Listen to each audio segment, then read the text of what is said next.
Mimi rai yangu ni mambo matatu. La kwanza, kuiombea nchi yetu amani.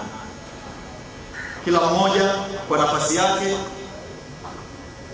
kwenye masjid zetu muiombee nchi yetu amani.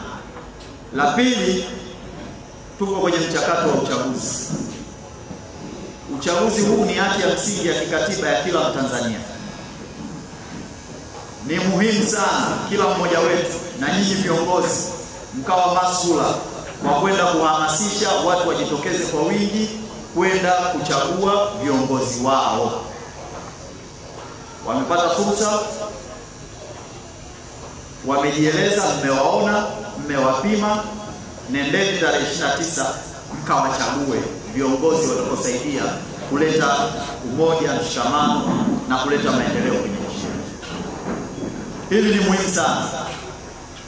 Lazima wote tuondoke tukiamini kwamba hii ni haki ya msingi ya kikatiba ya kila mmoja wetu. Na la tatu, kwa niaba ya mkuu wetu wa mkoa, nataka kuwathibitishia hadhara hii na wana Kilimanjaro kwa ujumla.